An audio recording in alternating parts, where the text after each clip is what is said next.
Welcome back to the Gridiron Expert. We're 2 weeks into the college football season, and now it's time to take a look at our predictions. Take a look here. I'm not going game by game prediction, I'm just going totals. In week 1, I predicted 61 of my games correct, missed 7. I know some of those overlapped, like Alabama and Florida State, but overall 61 out of 68 for pretty much a 90% winning percentage, which was a great start to the season. I know I did miss a couple games. I missed the Alabama-Florida State game. It was a bold prediction. I think my Florida State predictions could change a little bit now that Deondre Francois is out for the season. I wasn't really sure about Alabama's defense. Defense looks great. I think the offense will be the problem, especially their passing offense. I also missed the Michigan and Florida game. I'm aware of that. I really did think Florida was going to do that. Keep in mind, I did make the video before I knew about the Florida suspensions. But nonetheless, Michigan still beat them. They looked pretty solid in that opening win. I did get the South Carolina game correct in that week over North Carolina State. I did predict Tennessee over Georgia Tech, just to name a few of those. Week 2, took a little bit of a step back, about 77% winning percentage. A lot of games were canceled, Florida games, including the games in the state of Florida, and games outside, such as Miami at Arkansas State and South Florida at Connecticut due to the Hurricane Irma. And as we all know, we all love football. We all want to cheer on our team, and it's disappointing when games like those are canceled or postponed, but we all have to look at the bigger picture here. So make sure you keep Hurricane Irma, the people in the state of Florida and the state of Texas, and Hurricane Harvey in your thoughts and prayers. Continue to think about them. Week 2 was kind of a wild week, bunch of great games. You had Auburn, Clemson, you had Oklahoma and Ohio State, Notre Dame and Georgia. I did miss the Notre Dame-Georgia game. Heck of a game. I really think that one could have gone either way. Georgia won 20-19, but it was a heck of a game. Huge win for the Dogs there. I missed Arkansas-TCU. TCU went on the road. That score looked a lot worse than it really was, but Arkansas's offense needs to figure out something really quick. And then Ohio State lost at home to Oklahoma, which really surprised me. I wasn't expecting the Sooners to go on the road and defeat the Buckeyes. I had them going undefeated. Obviously, that's not the case anymore. I thought if they could get past the Oklahoma game, they could run the table in the Big Ten and finish undefeated. Still have the chance to finish 11-1, but things aren't looking good after that performance against the Sooners. Still not a bad week in that. So after 2 weeks, we're looking at a 110 out of 132, which is a 83% winning percentage. Great start, in my opinion. I know I've missed a couple key games there, but looking pretty good.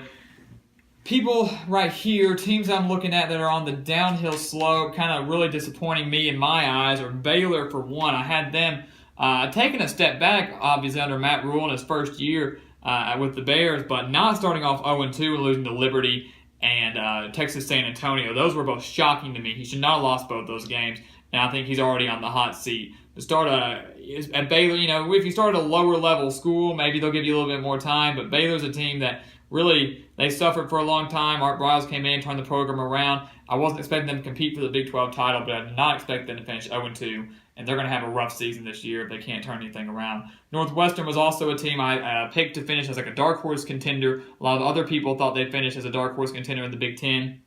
They are not looking the part. They struggled against Nevada in the season opener and then got annihilated at Duke last week in week 2. So those are both shockers to me. Not really a shocker, but Northwestern, the fact that they really haven't lived up to their expectations, they're going to have some trouble if they can't turn things around. And obviously my opinions on things will change as the season goes on. Now that Deondre Francois is out at Florida State, I think Clemson has a very good shot at winning the ACC, or maybe as teams show me more as the season goes on, the predictions will make a little less sense or a little more sense. It just kind of depends.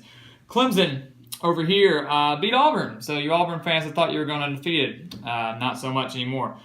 People that overreacted thought Clemson was going to really have a rough season because they lost their quarterback and a couple wide receivers and some good defensive players. Well, let me tell you, the defensive line looked great, sacking Jarrett Stidham at Auburn 11 times. Huge win for Clemson. Don't really see them trending up, but I see them as kind of exceeding my expectations. They look great. It was a low-scoring game. Auburn easily could have won that game. Still defeated the Tigers there. Number 3 in the country, Kelly Bryant looks great at quarterback. I think they're the clear-cut favorites in the ACC now that Deondre Francois is out at Florida State. California is a team that's now 2-0. I had them going 1-11 under Justin Wilcox, first-year head coach. I didn't expect them to do much.